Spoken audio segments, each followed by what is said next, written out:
What's up, you guys? It's Matt here.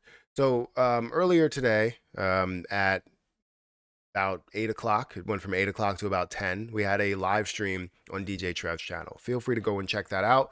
DJ Trev's Market Talk. Type it in, or you probably can find it off of this video, maybe, possibly. Just check the suggestions. You might get it.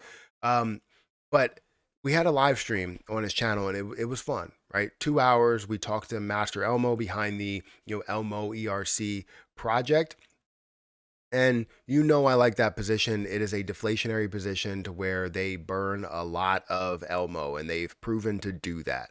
They're also looking to build different utility to burn more of the token, as well as provide more benefits and more stability for the overall project. Now, there were a lot of questions that went back and forth and a lot of good information, but I think there was one thing that I really wanted to follow up on. And they both called it that there will be a spreadsheet coming. Now, I can't bring up the spreadsheet because if I try and bring up the spreadsheet, it's not really going to connect to anything. So it's saved on the cloud, which is through the internet. So I can't really bring it up. But I did create a spreadsheet a little bit just to get a grasp or an understanding of exactly what this would do in a way. But I'll find a way to explain exactly what was said there. Um, but it could be game changing for crypto as a whole, for deflationary projects as a whole.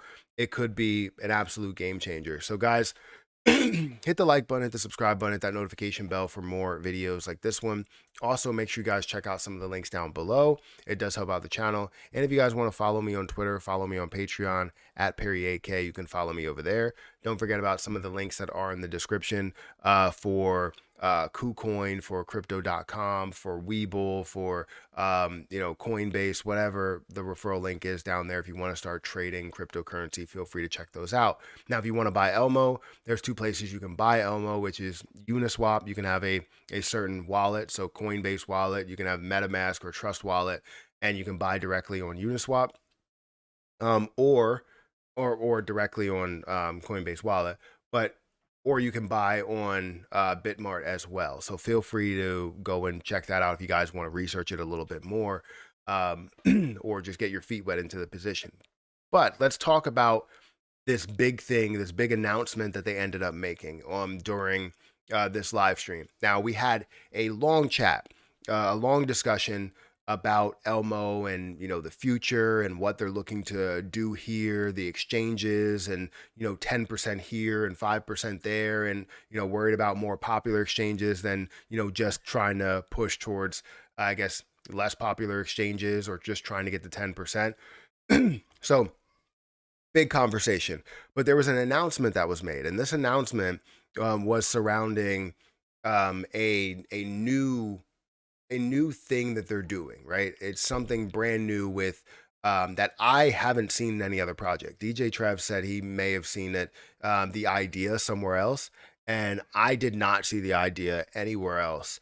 I haven't seen it. If it has been done, it definitely hasn't been done like this because, one, I don't see many deflationary positions, and two, I just haven't seen it done this way. Now, let me explain. So through CEXs, when you do a burn tax, right? They can either do it to where they're holding it and they're burning it right away, or they hold it and they send it to you, right? They have the tax and the tax is sent directly to you so that you can do whatever you want with that tax, right? If you wanted to burn, then you would burn. If you wanted to put it towards marketing, you put it towards marketing or whatever. You go through that contract.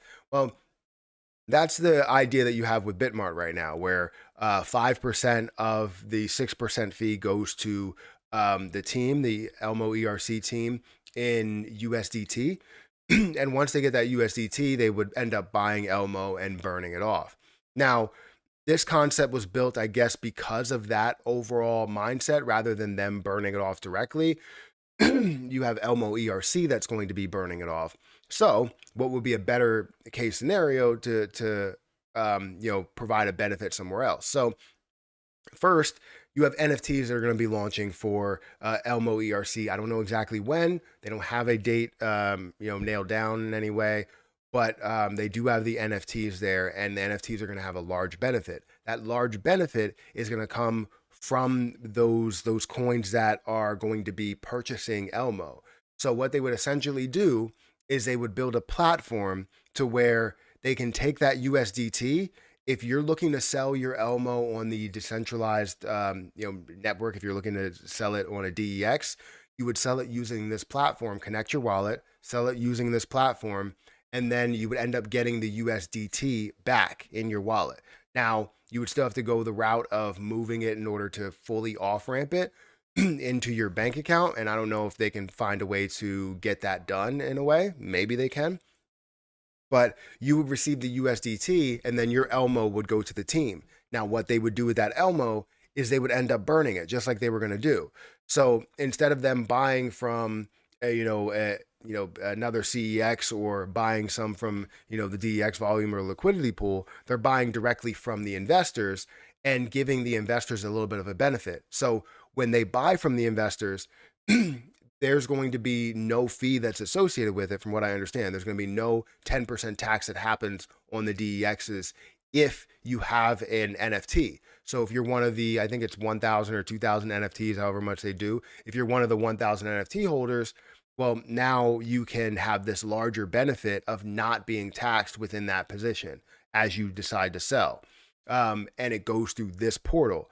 Now, you obviously are subject to how much volume you have over there. So if you have, like, say, $10,000 in Bitmart, or 20,000 or $30,000 in L Bank or whatever other exchange they're a part of, well, you're subject to only what you can gain from that. And if you have $100,000, however much you can gain in Elmo, that's how much you can essentially burn off or trade back, I guess. So you're looking to buy $100,000 worth of Elmo from that USDT, but it's sitting there as kind of like a reserve or kind of like a liquidity pool just in case somebody wants to sell in the DEX. If they don't want to sell in the DEX, then you still have that sitting there, and eventually you will find a way to have that burn off, but it's sitting there as a pool and it may keep pulling up until people use it, and you won't have any tax that's associated with it, and it'll create a benefit on the DEX side,